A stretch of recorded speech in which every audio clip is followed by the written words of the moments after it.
Hey everyone, so today we're looking at a new monitor, the Samsung CFG70.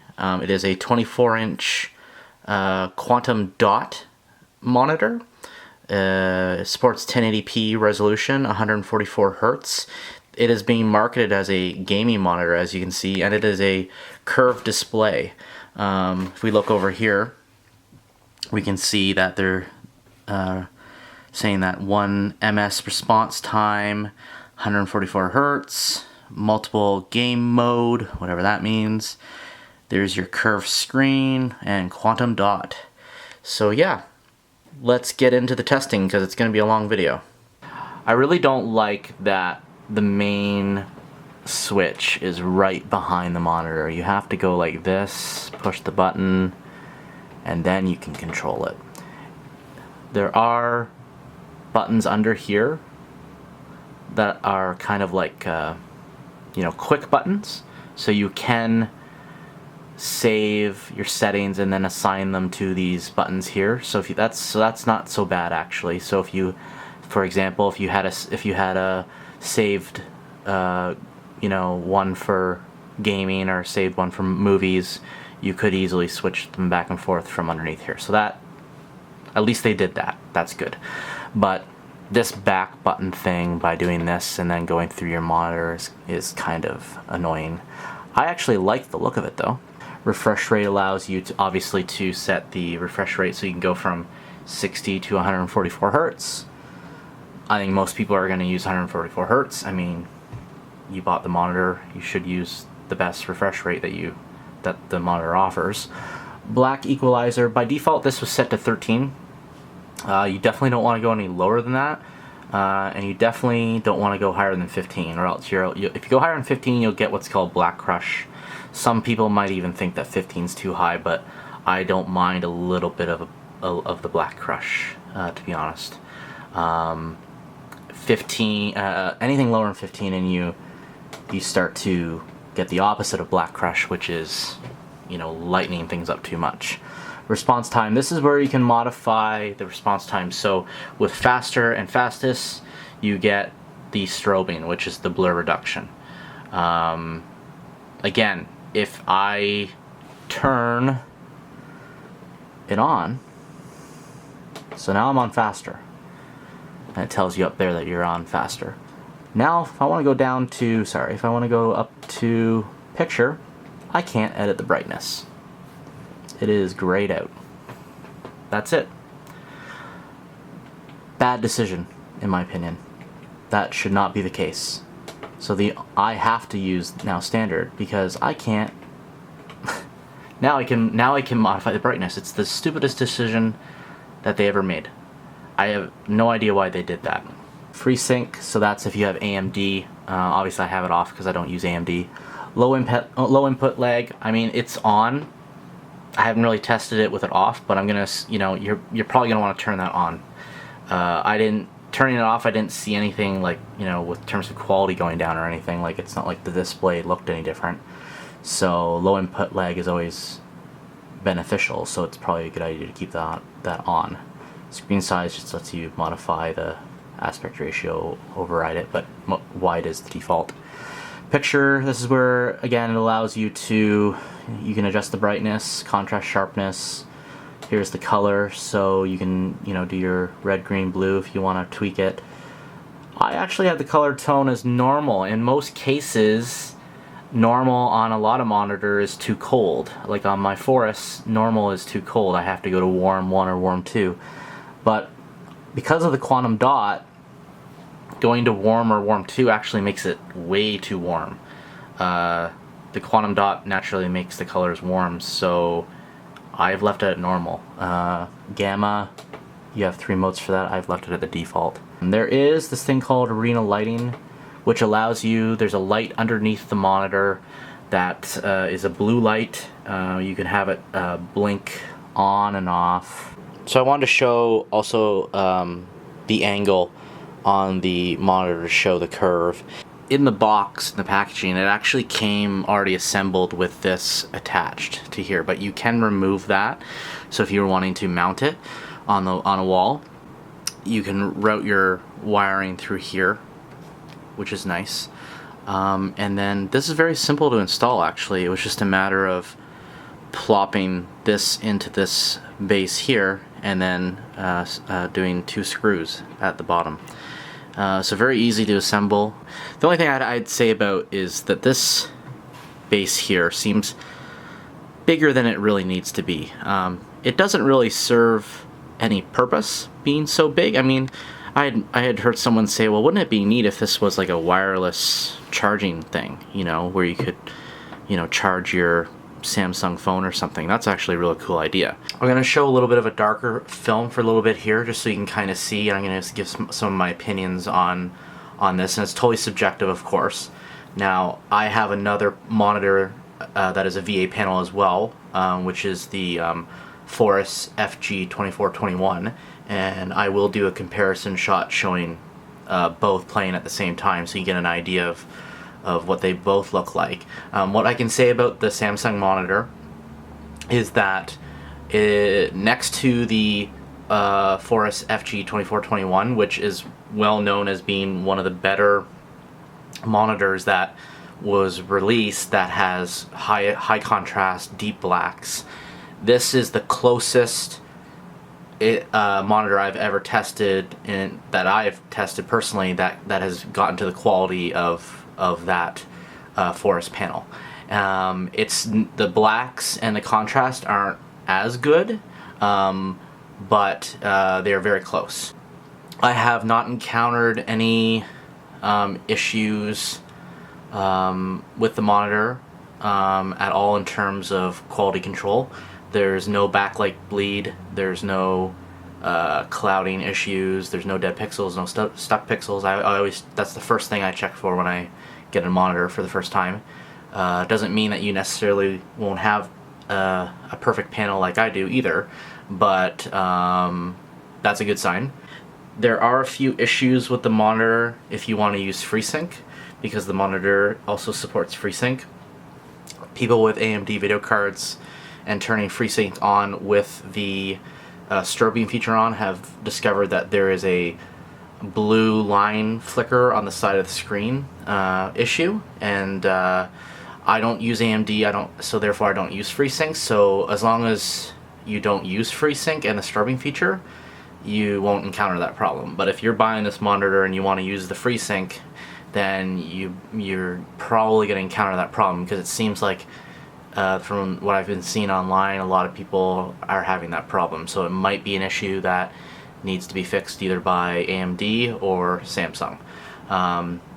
Another issue that I have heard of, and at first I didn't see it myself, was that there is an issue with with the monitor where it will display kind of a purple artifact only when you're in motion in a game. So, and only in certain situations. Like I said, I didn't notice it at first. This is a curved monitor, so, you know, like TVs, you can get curved TVs. Some people like them, some people don't. I'm not personally a big fan of curved TVs, but what I like about the curved monitor is that because you're closer to it, it kind of makes you feel a little bit more immersed in your desktop experience, whether it's playing a movie or, you know, doing work on your computer or playing games. So I think that's kind of why I like it more in the desktop, actually, and is that, you know, because you're closer to it, whereas the, you know, when you're watching a movie on your TV, on your big screen, I mean, people don't typically stand very you know, really close to their television. You normally you know, sit back further away, and you're on the couch or on your chair or whatever. So the curve doesn't really, it's never really made sense to me in a TV, you know, TV living room experience. But that's just me. That's why it's a very subjective thing. But, you know, because you're closer to it with a monitor, because it's a smaller screen, it makes more sense, actually. And I haven't noticed any issues with you know, distortion or anything. You know, so you know, again, some people will like it, some people won't. But yeah, the quantum dot really does make the colors pop more. some people might think that it's a little too much, you know, because it does pop more. But I mean, the good thing is too is that you can tweak the monitor. So if you want to reduce that level of saturation, you can do that. It's amazing actually compared to the Force FG2421 how much the colors are better on the Samsung. And I thought the Force FG2421 at the time, until I started, up till I started using Samsung, I thought the colors on it were really good because VA panels typically have better colors than TN panels. IPS still kind of has the advantage with colors, but VA is kind of in between TN and IPS. So it's kind of, it's interesting to see two VA panels side by side, and immediately you look at the Samsung and go, wow, that one really pops. So gaming on the monitor is really enjoyable. Again, people who know the monitor tech, typically they go, oh, VA panels suck at playing games. They're too slow, whatever. But this monitor supports 144 Hertz natively. And then if you turn the strobing on, that even makes it more responsive. If you're seeing kind of like a, like aliasing or whatever kind of on the monitor, it's because of the camera. It doesn't show up on the monitor at all. So you can try and see if we were talking about the purple artifacting issue. You can see if you can notice it or not.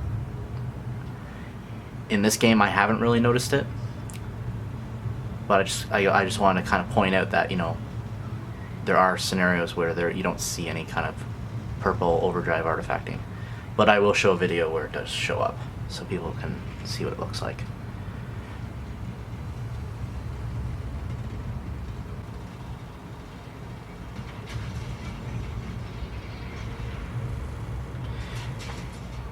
As I was playing this game, like the space stuff, I was thinking to myself, I was actually surprised at how well these developers have done space combat.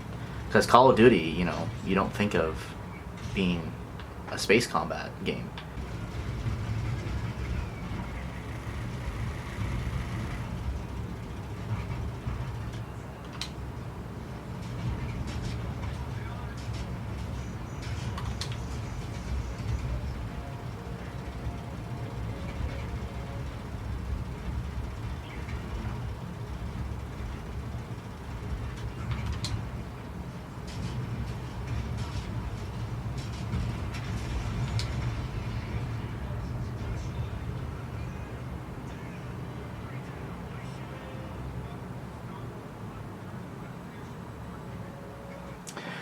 So that's some gaming. I don't want to get too much into it. The video is already going to be long enough.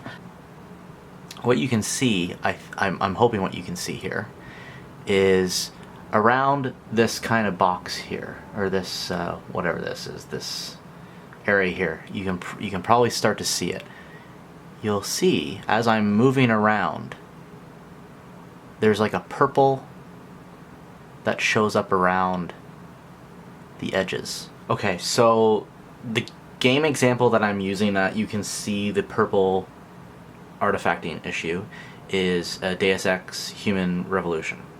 Let's see if I can get a little bit closer here.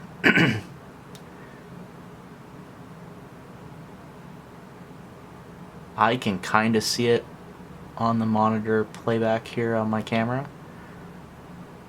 Let me see if I can get it even further.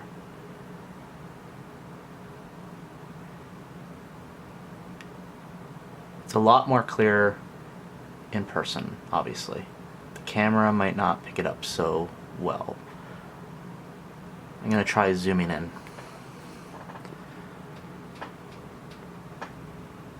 Without getting so much of that aliasing from my camera. So I think you'll be able to see this.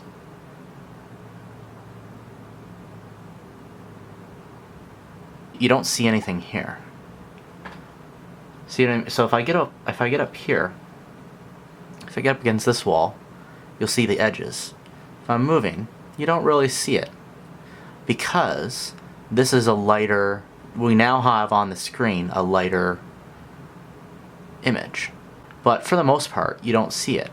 And I mean, to be honest with you, if you were just kind of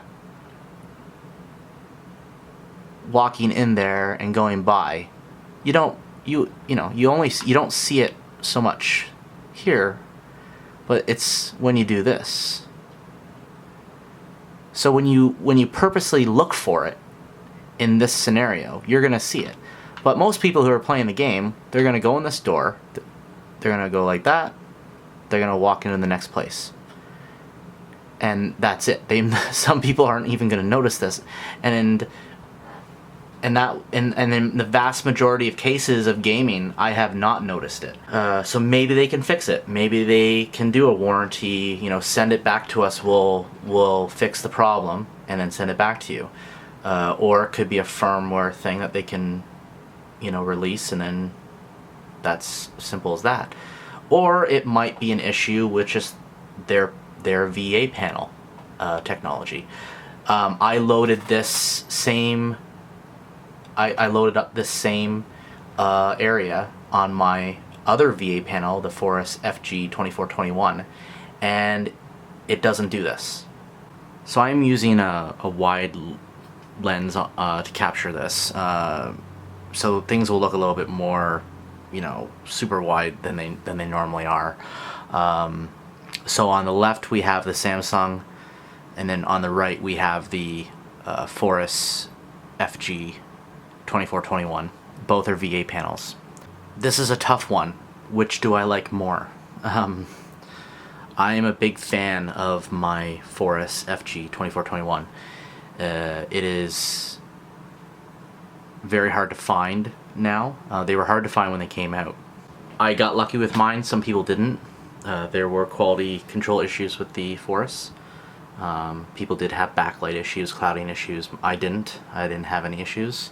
The Samsung is better for gaming. It's a little faster, a little less ghosting and things like that.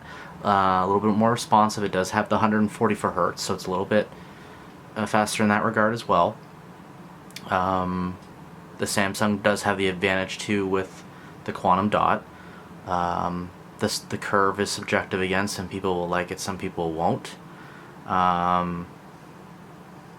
The Force is just a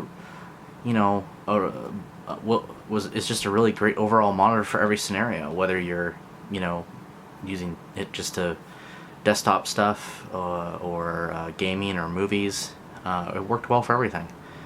The Samsung also works well for everything, but it does have a little bit more of the edge with gaming because it's newer, so therefore a newer monitor should be faster. There's a good example of the colors right there. You can actually see how that red looks a lot nicer on the Samsung.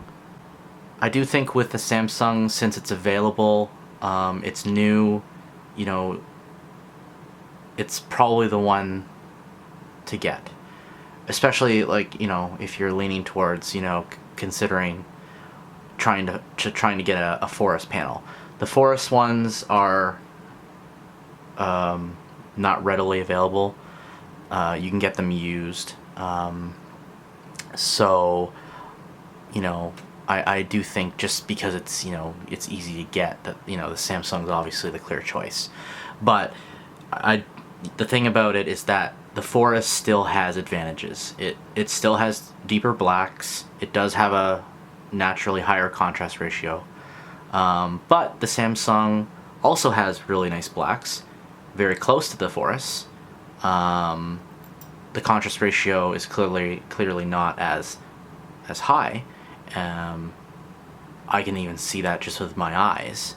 I don't need fancy equipment to tell me that, but I'm sure the fancy equipment, once the reviews get out there, the more people who have that equipment to do that will come to the same conclusion. But the advantage the Samsung has is that it has that quantum dot technology, so it does pop more.